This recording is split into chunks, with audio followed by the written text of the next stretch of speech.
Hey everyone, this is a tutorial for Parks on Board Game Arena.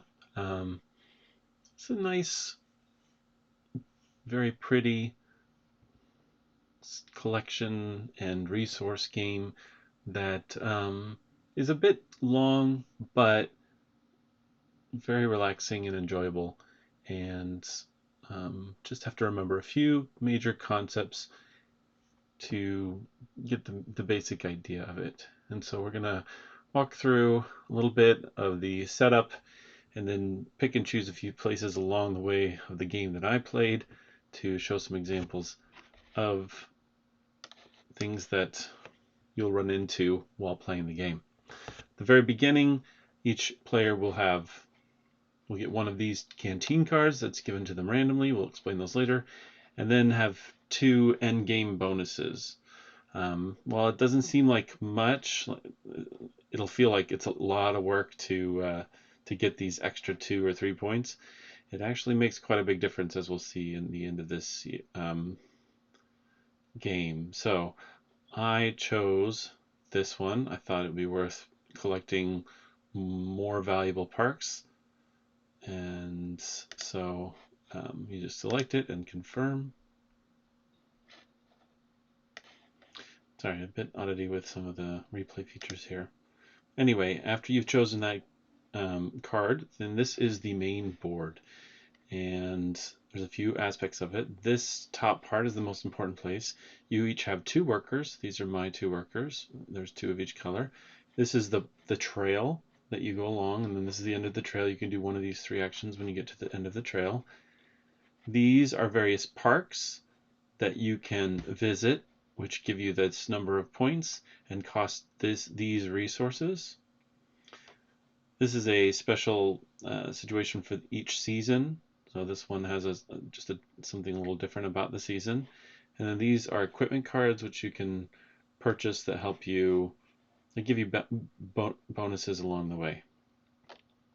So there are 2 main things to remember about moving in parks, which is the main action that you'll be taking. You'll be moving your hikers along this trail. The first one is you can move as far along on this trail as you'd like, but you can never move backwards. So if I took my hiker here, I can move them here, or I can move them all the way to the end of this, but I cannot move anywhere backwards once I've gone that far. You can only go forwards. You do have 2 hikers, so each hiker can individually move as far as they want. But again, they can't move backwards. So that's number 1. Number 2, you can't move onto a space that's already occupied by another player or by yourself, with one exception that we'll talk about. So the goal of the game is to get points through visiting parks, and there's a few other ways to get points, like the end of the game bonus and a few other things that we'll talk about. But that is done by collecting resources along this path. So each of these cards, these little wedges, and they're set up randomly, and there's 4 different seasons, and each time there'll be a few more wedges that are included, and they will be again randomly shuffled around in the order that they exist. This is all, but they all fit through this beginning and end, and these end actions are always the same. So when you go onto a wedge here, as you can see in these tooltips, you get certain resources that are in this circle at the bottom. Now the basics are these ones here, where you just gain a basic type of resource: a mountain, here in this case 2 waters, 2 suns, or a tree. Those are the 4 basic types of resources. Sometimes your wedge will have an extra resource just sitting on it, like up here. That's based on the season. There's a pattern that's put on the wedge cards when the season starts. That's done automatically. But if you were the first one to land on that wedge, then you get that extra token. It disappears, and then the next person that lands on it just gets what's in the circle below. A couple of the special wedges here, spaces here that you can go to is this one. And this one you can, whenever you see this slash, it's usually an or, you can draw a canteen or you can take pictures. And we'll talk about that in a bit. In this one, you can reserve or visit a park. So visiting a park means scoring the card. Reserving means just taking it into your hand and you don't get it yet. It'll go into your hand or into your board sideways, but then the next time you need to reserve a park or visit a park, you can do one of those reserved parks instead. So it's kind of like Splendor where you reserve a card so only you can be the one to score it. Or this one lets you buy a gear card. These are the gear cards down here. This is the cost. They all cost some amount of sun, and these are the benefits for them. Then when you get to the very end of the row, you can do one of three things. You can reserve a park. Just reserve a park, and the first one that does this action gets the first player token for the next round. So usually you'll go to this one if you want to be the first player the next round. There's definitely advantages because going first you get to pick any of the tiles in front of you, any of the spaces in front of you, and you're more likely to get these extra resources that are on top of those. If this action is to buy gear, the first person to buy gear also gets it costs one less sun to buy gear. So this is the gear down here, and if you're the first person to buy gear using this space, then this one only costs one sun instead of two, and this one would be free. In games with more than 4 players, the second or third person, or the second person to get on this square will also get a discount, but these will all be 3-player games that we'll see. And then here, you can put a hiker on to visit a park. That means scoring a park either that's out here or that's reserved in your hand. And every time a park is reserved or scored, a new one is filled in from the pile here. I mentioned that you aren't allowed to go on a space that another person is currently on. There's one exception to that. Each of you have a campfire in your possession, and during each season you can use that campfire to visit a space. So if Pink was on this water space and I really wanted to go onto it, I could go onto the water space. It would spend my campfire. This campfire also refreshes the first time you get one of your hikers over to the end here. So you can use that campfire 2 times per season at most. And that can be helpful if you really need to get on a space that's occupied. Canteens. So each of us received a canteen at the beginning, and there's ways to get more canteens. This one lets me trade tokens in for other tokens. This one lets a person turn a token into one of these little animal tokens, which are wild, or to reserve a park. And this one just gives 2 sun. And the way this works is that anytime you would receive water, either through one of these circle actions here, or if just any reason you would receive water during your turn. So if I landed here, I would get a water. If I'm the first one to land here, you can use that water to fill a canteen. This happens once per season. You fill that canteen and then it allows you to take that action. In this case, you just get 2 suns. In my case, I can trade out to water or to any token for a different token, except I can't do it with wilds, and I can do that twice with this canteen. At the end of the season, the canteen's all empty out. And finally, there's the camera. So currently, this player has the camera. That means they can take pictures, and pictures are 1 point per picture at the end of the game. If somebody lands on this, they can pay 2 tokens. Sorry, it costs 1 token to take a picture if you have the camera. If you land on this, you pay 2 tokens, take a picture, and you get the camera.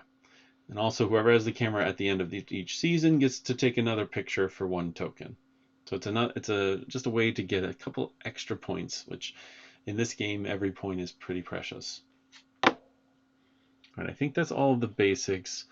We'll go through a few of the options as they come up and some of the new wedges that come through in the subsequent seasons. But let's just look through a few turns here. So pink player goes to the mountain. Very easy. They get the mountain tile. I went to the ocean tile here. I got 2 oceans plus I got the third one. So you can see over here I have 3 water tokens. Sorry, not ocean, water tokens. And I decided to fill the canteen as well because I earned water. Because I thought, hey, I should turn those 2 water into something that's more valuable, right? It's easy. Water and sun is easier to get than the mountains and forests. And so you just click fill canteen, exchange the token, pick the token to fill. I believe I did a mountain. Nope, I did the... All right. Sorry if I don't do it exactly right. It yells at me here. Fill the canteen, the water to the forest. I don't remember exactly. I did change out 2 of those. Or maybe I didn't. Apparently I didn't do it that time. But I could have used one of the water to fill this in and then change the other 2 into other tokens. All right. So the white player went here and they got the sun that was on it. And then they took the photo. Since they had the camera already, it only cost them 1 instead of getting a canteen. And that's a point at the end of the game. And pink came onto my square, or my spot here, and noticed that their campfire has flipped over. So they used it so that they could go on my square to get those 2 waters. Oh, but then they canceled it. They decided to go up to this one, get the 3 suns, 1 that was on it and 2 that were for the square. I went and got the mountain. White player got landed there. They got the water that came with it, and they reserved a park. So when they reserve that park, you can see it shows up here sideways in their board. That doesn't mean they get those 2 points, but it means they have this available when they have 4 suns that they can spend on it, and when they land on a park spot to pay for that spot. Now I saw this one, and I knew my goals in the game were to get 4 and 5 level cards to get that extra 3. So this one was something that was my goal, to get this one in that first round. Because the white player also got that water, they filled their canteen here, which gave them 2 suns.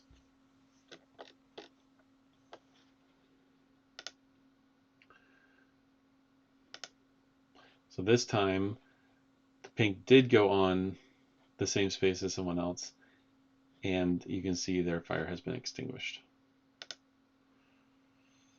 All right, I'm going to skip ahead a bit. Okay, this is just a little further in the season. We can see that somebody already got that first player marker. That used to be the white player, and pink got the first player marker because they went here first and reserved a park. I'm still going for this one. I was able to do that thing that I was going to do in the first time, was get those 2 water, use the canteen, and exchange 2 of those water for mountains. And so you can see I've got 3 mountains and 2 water. And so I went to this spot so that I could visit a park. And so I just clicked visit a park, and I chose this park, confirm, and now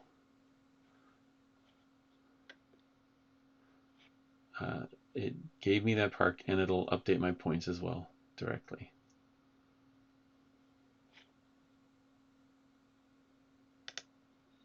There we go. So it took away and gave me a point. So you can see the other players' points as they go. This person has 1 point because they took a photo, remember. There's their photo down there. That's the only other point. They both have reserved ones, but they don't get points of those until the end of the game. And again, new parks come out as soon as ones are purchased. By the way, this season, the thing that's kind of unique with this season is that whenever you gain a canteen, it gives you an extra water. I don't know that a couple of people use that, but I didn't end up using that. All right, let's skip ahead. Okay, at the end of the first season, I was looking at these equipment, and I noticed that there was equipment that made parks cost less. And so just generally, what I found, at least in my place, is that equipment is good if you get it early in the game, because then you have a chance to use it and its effect takes effect quickly, or you can use it multiple times. Same with canteens; they're best when you get them early, but especially equipment. And so I saw, hey, there's some equipment here that I can use to pay less for parks. Hopefully, get parks for fewer tokens, and then just try to rack up as many parks as possible. So that became kind of my technique or tactic or strategy throughout the game. And so to do that, I first landed here to buy gear, and I got a 1 gear discount. So I did buy gear. I believe I selected this one first. And it only cost me 1. I still have 2 suns left. I ended up spending those later to get this one as well, so that any park I buy costs 1 less tree, sun, and water. That became pretty useful in later turns. Here, this one just is a discount on any future equipment, and this one lets you, instead of when you land on the tree space, it lets you get 3 water instead of the tree. I think I ended up buying this one too and using it so that I could fill my canteens with it. All right, let's skip ahead again. One more rule I forgot to mention. You may be wondering, well, why wouldn't you just be as slow as possible and just go 1 space at a time and get every single spot on your way to the end? Well, there's a rule that the last hiker left on the board can no longer go to the next spots. They have to jump all the way to the end. So in this case, if this white hiker goes into the end spot, then the pink hiker has to go to the end spot as well. They can't keep going on steps. Makes it so there's a few things in this game that encourage that forward movement. There's advantages to being first to certain spots, and there you don't want to be the last hiker. Sometimes it's okay, but if you're the last hiker, you have fewer options and opportunities to go into these various spaces. Again, this is where I bought that other piece of gear. I wanted to try to really get discounts on it. You can see, let's see, pink went there, white went to the end, and so now pink has to go to the very end, and that ends the season. They were not able to do either of these 2 steps. At the end of the season, whoever has the camera gets to buy another photo if they'd like. And the new season is displayed here. So you see now we have a couple of, we have one additional tile here, and that's this one. This one lets you, if you land on it, change any token into a wildlife token, which is again wild. You can use it for any in place of any token. You can see here there are more tokens that have been put on the various steps for the first person who gets there. This one, the season is a little different. In this season, and these again are random, in this season, anytime you gain a forest, it gives you also a star. And that's basically it. And then these have been mixed up, right? So it's a different order that you have to kind of figure out. And the water's over here, and the canteen's way at the beginning. And this is round 2. All right, I think I'm going to skip all the way to season 4 now to kind of show you towards the end of the game. All right, here we are into the final season. We've got a few more stops here that have been added on the way. I don't believe it's the same ones added each time. I think that's random, and there may be a few that aren't even in this game that will show up in other games. But the ones that you hadn't seen yet are this one, which is basically the same thing as my canteen did, where you can exchange tokens 2 times. You can't exchange them for wild tokens, but you can change water for forest or sun for mountain or any which way, and you can do that 1 or 2 times. And then this one's a bit interesting. Basically, you pay a water and you get to repeat an action that exists wherever another hiker is standing. So if there's a hiker on this park space and you go here and pay water, you can do this park's action and reserve or buy a park. Now, one thing to note with that, a mistake that I made in this game, so I had this gear where I could gain 3 water instead of the park, or instead of the forest when I land on this spot.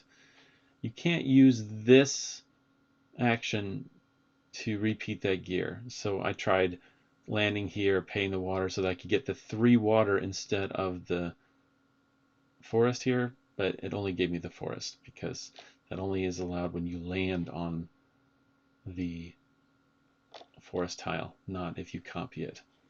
I had to look up the rules for that as well. And so yeah, that one's a bit strange, but it can be useful to, in a sense, move backwards, right? It's a little bit bending of one of those basic rules. You can see that we all have quite a few parks here. I've got 4 4-point parks. I'm trying to get that 5 so I can get that 3 points. Again, it doesn't feel like much, but it does make a difference. I noticed in the season 3 that, man, these other 2 players are getting a lot of photos, and so I took the camera and got a couple photos myself. And I've also got some extra canteens. I got this canteen that gives me forest. I think I end up getting one more that gives me 2 suns at the end of this season.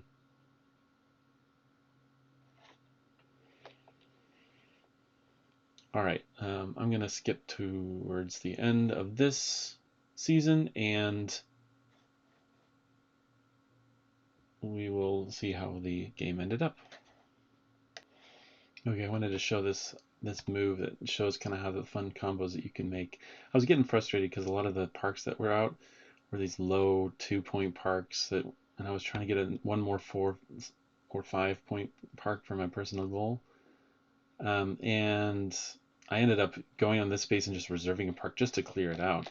So I ended up at this park here that I never ended up visiting, but I just wanted to get it more. And in fact, this one came up, and this one is 5, and it costs 3 forest and 4 water. But again, I have a discount of 1 forest and 1 water, so I needed 2 forests and 3 waters. I had 1 water already, so what I did is I visited this one, and instead of gaining the 1 forest, I gained 3 water because of my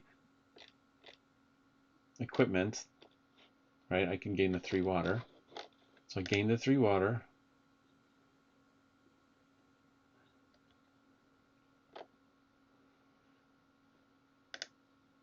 Which then lets me fill a canteen.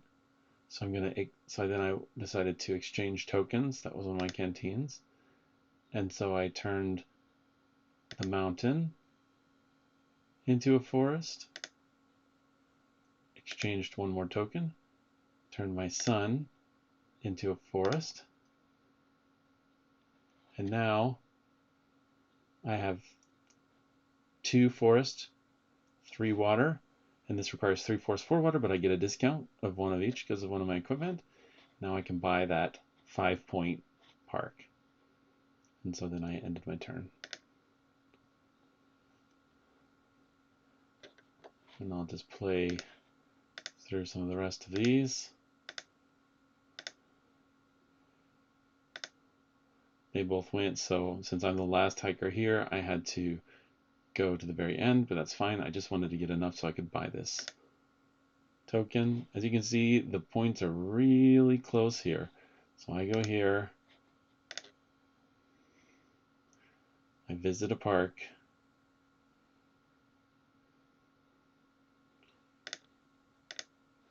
choose this park. And now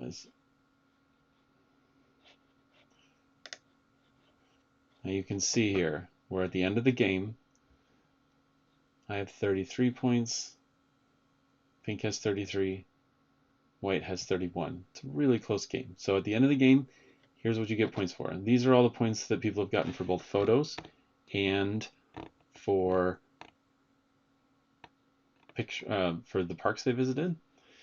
You also get a point if you end up with the first player marker, just 1 point. And then you get points for your personal goals. So they only got 2 of their personal goal. Duchess of Salt got 1 point for that and 3 points for their personal goal. So they ended up at 35. I ended up getting my personal goal at 36. So we tied for first, and the tiebreaker was, oh, it's not showing here, but the tiebreaker happened to be that Pink visited 9 parks and I only visited 8 parks, and it was that close. So you can see it's a really tight game here, and every point matters. Sometimes it doesn't really feel worth it to do these personal bonuses, but in this case it really did matter, and every one of those photos mattered as well. So that's the game. Again, it's pretty long, but pretty relaxing to just kind of get the stuff that you need and try to pull off those combos to get the parks that you're looking for, and use the canteens and the equipment that you get as part of your collection there. So hope this is helpful.